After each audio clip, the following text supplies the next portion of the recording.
प्रधानजी नावाचं एक गाव होतं, जिथे हर्ष आपल्या बायको सुरेखा बरोबर राहायचा. हर्ष गावामध्ये भांडी विकण्याचं काम करायचा. प्रत्येक दिवशी तो एका गावापासून दुसऱ्या गावाकडे जाऊन भांडी विकायचा. एक दिवस तो जेव्हा भांडे विकण्यासाठी भांड्याची टोकरी आपल्या डोक्यावर ठेवतच होता की तेव्हा त्याची बायको सुरेखा त्याला बोलते, तुम्ही भांडी विकण्याचं बंद का नाही करत? शेवटी आजकाल तुमची भांडी कोण विकत घेत आहे? विकत तर कोणीच घेत नाहीये सुरेखा, पण भांडे तर माझे बापदादा खूप वर्षांपासून विकत आहेत आणि मला भांडे, ग्लास, थाळी ह्याशिवाय दुसरं काहीच करता येत नाही. पण आपण उपाशी पण तर नाही राहू शकत ना. आज मला जाऊ दे. जर आज कमाई नाही झाली तर मी सगळे भांडे पाण्यामध्ये फेकून देईल आणि दुसरं काहीतरी कामधंदा करेल. जेव्हा ते बोलतच होते की तेव्हा एक माणूस त्यांच्या घराच्या बाहेर येऊन हर्षला आवाज लावतो, हर्ष भैया, ओ हर्ष भैया. हर्ष बाहेर येतो. अरे काय झालं? असं का ओरडत आहेस तू? प्रधानजीने आपल्या सगळ्या गाववाल्यांना एकत्र व्हायला सांगितलंय. का? काही संकट आलंय का? ते तर तिथे जाऊनच पत्ता लागेल ना. जा लवकर. गावाच्या मोठ्या झाडाखाली सगळ्या गावाले एकत्र होऊन चर्चा करत आहेत. ठीक आहे, आत्ताच जातो. हर्ष घरामध्ये जातो आणि त्याची बायको त्याला विचारते, काय झालं? काय बोलत होता तो माणूस? चला, आज काही भांडे विकू नाही शकत. प्रधानजींनी लवकरच एका बैठकमध्ये बोलवलंय. आपल्याला तिकडे जावं लागेल. हर्ष सुरेखाला घेऊन प्रधानजीच्या बैठकमध्ये जातो आणि बघतो की प्रधानच्या बरोबर गावाची जमीनदारणी पण उभी होती. ही जमीनदारणी इथे काय करत आहे? पहिला तर हिला गावाच्या मामल्यांमध्ये पडताना कधीच नाही बघितलं. जाऊ दे, बघतो. शेवटी प्रधानने आपल्याला इथे कशासाठी बोलवलंय. गाववाल्यांनो, गावामध्ये खूप मोठं संकट आलंय. सरकार आपल्या गावाची सगळी जमीन एका विदेशी कंपनीला विकत आहे. काय? पण सरकार आपल्या घर आणि जमिनीला विदेशी कंपनीला कसे विकू शकतात? आमच्याकडे आमच्या जमिनीचे आणि घराचे कागदपत्र आहेत. हाच कारण आहे की तुम्ही अनपढ आहात. हे पण माहीत नाही की सरकार असं करू शकते. सरकार आपली जमीन देऊन तुम्हाला एखादं छोटं मोठं घर देईल आणि काय. नाही नाही, असं नाही झालं पाहिजे. माझ्या बापदादाच्या जमान्यापासून माझ्याकडे ही शेती आणि जमीन आहे आणि याचे कागदपत्र सुद्धा माझ्याकडे आहेत. सगळे लोक धैर्य ठेवा. मला माहिती आहे की तुम्ही सगळे त्रासात आहात, पण आपल्याकडे अजून काही उपाय नाहीये आणि आपल्याला जर यातून बाहेर निघायचं असेल तर आपल्याला जमीनदारांची गोष्ट ऐकावीच लागेल. माझ्याकडे आणखीन एक उपाय आहे. तुम्ही सगळेजण आपली जमीन आणि आपल्या शेतांना माझ्या नावी करा, ज्याने पूर्ण गाव माझ्या नावावर होईल. आणि जेव्हा सरकारी जमीन विकायला येईल, मी हा मामला उच्च न्यायालयामध्ये घेऊन जाईल आणि झालं तर सर्वोच्च न्यायालयामध्ये पण घेऊन जाईल.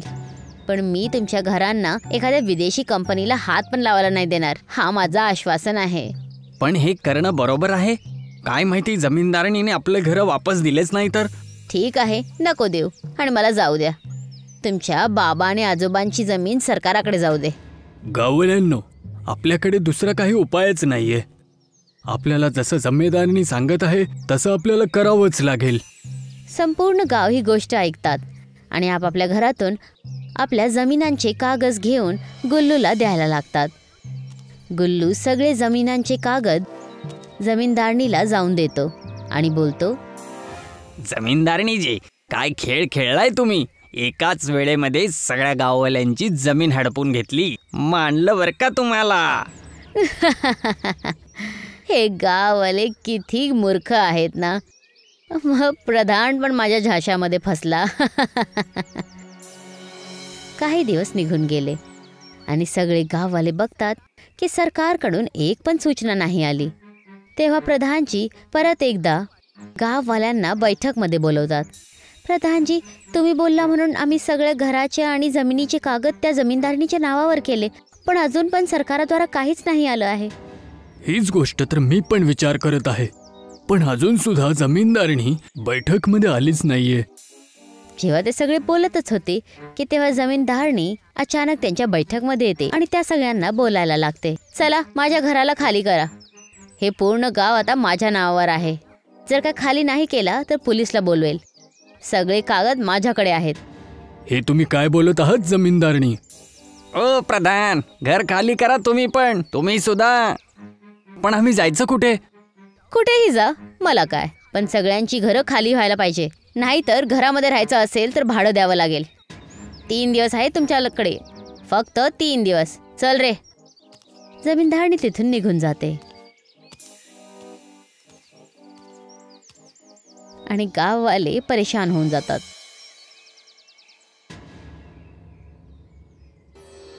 आता आपण काय करायचं? माझ्याकडे फक्त हे आता भांडेच वाचले आहेत. याच्यामध्ये सुद्धा फक्त ताटच आहेत. आता आज यांना विकून जेवढे पैसे बनतील, मग घर सोडून आपण बाहेर रस्त्यावरती राहूया. हर्ष भांड्यांना डोक्यावर घेऊन त्या सगळ्या थाल्यांना विकण्यासाठी जातो. पण कोण पण त्याच्याकडून भांडी घेत नाही, ज्याच्या कारण तो निराश होऊन जंगलाच्या रस्त्याने घराकडे जायला लागतो. तेव्हा अचानक त्याला एक म्हातारी बाई दिसते. का होत आहेस परेशान? काय हा वेळ परेशानीचा आहे?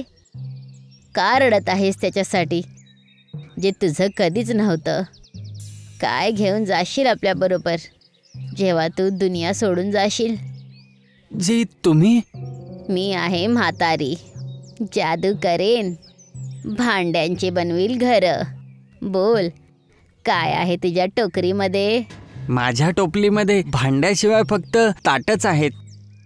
थाली ना आकाशात असेल ना असेल जमिनीवर. पोहायला लागतील घर तुझे सगळ्याच्या सगळे ह्या थालीवर. काय तुम्ही माझी मदत करणार आहेत? हडीपानाचा.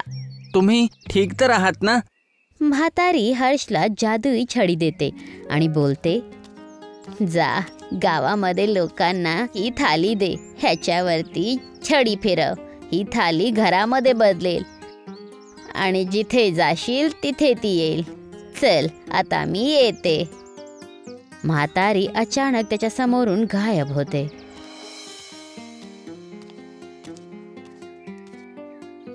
हर्ष आपल्या गावी पोचतो आणि आपल्या बायकोला सगळं काही सांगतो.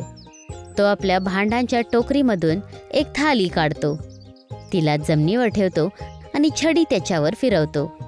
जसंच तो त्या छडीला थालीवर फिरवतो तसंच त्या थालीवर एक घर बनतं.